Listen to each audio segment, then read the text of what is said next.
सुप्रभात बच्चों। मैं आशा करती हूँ आप सब घर पर हैं और सुरक्षित हैं। बच्चों, आज हम आपकी पाठ्य पुस्तक परिवेश से एक नए पाठ को पढ़ेंगे। बच्चों, आप तो बहुत सारे फल खाते हो, है ना? क्या आप मुझे बता सकते हो कि कौन कौन से ऐसे फल हैं जिनको खाते समय हमें बीज दिखाई देता है? हाँ, बिल्कुल, पपीता, सेब, अमरूद, कटहल और भी बहुत सारे फल हैं जिनसे हमें बीज दिखाई देते हैं जब हम उसे खाते हैं। तो क्या आप बता सकते हो ऐसे कौन से फल हैं जिनको खाते समय हमें बीज नहीं दिखाई देते? बिल्कुल, अनानास, केला और सहतूत। तो बच्चों, बीज से ही एक छोटा पौधा होता है और उस छोटे से पौधा धीरे धीरे बड़ा होता है और एक बड़ा सा पेड़ का रूप ले लेता है। तो बच्चों, आज हम ऐसा ही एक बीज की कहानी को जानेंगे। तो चलिए बच्चों, आज हम ऐसे ही एक कहानी को पढ़ते हैं। पाठ 6 नन्हा बीज।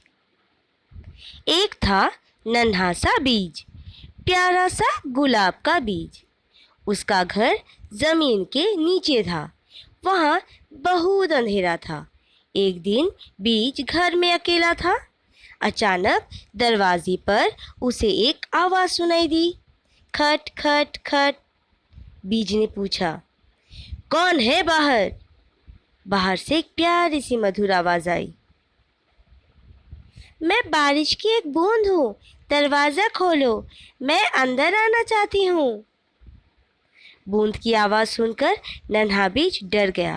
वो डरते डरते बोला, नहीं नहीं, तुम अंदर नहीं आ सकती।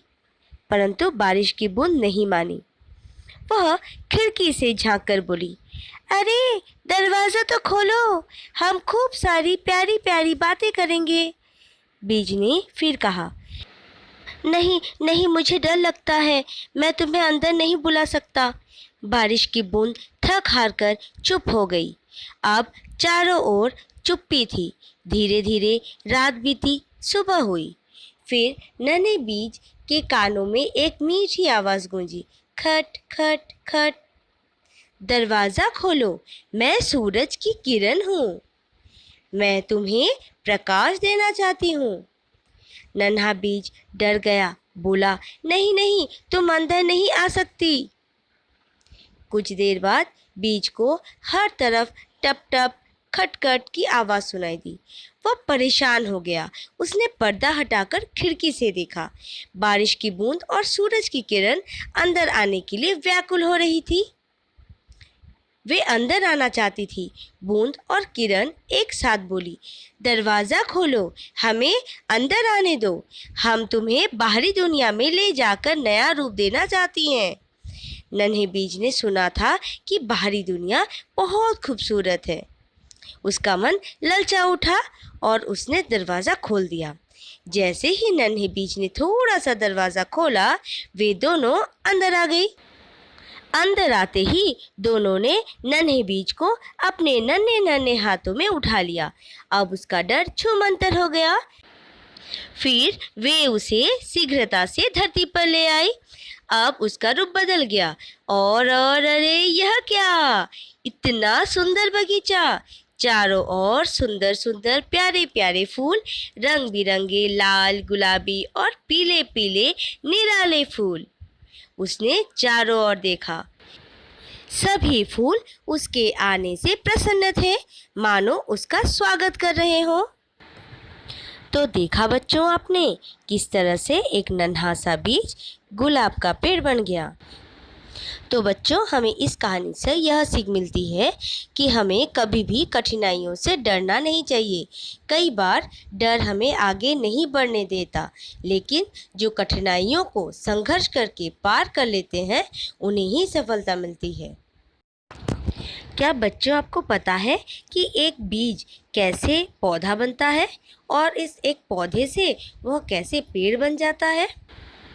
सबसे पहले बीज से अंकुर फूटते हैं, फिर वह एक छोटा पौधा बनता है और उसके बाद बड़े पेड़ का रूप ले लेता है।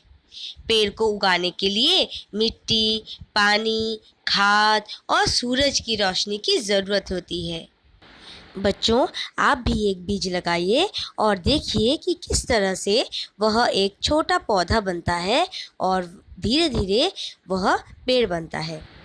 इससे आप जान सकेंगे कि एक पेड़ को लगाने और उसको ज़िंदा रखने के लिए हमें कितना अनुशासन, कितना संयम और कितना लाड प्यार की ज़रूरत होती है। तो मैं यह आशा करती हूँ बच्चों कि आप सब अपने घर में एक पेड़ अवश्य लगाएंगे। धन्यवाद।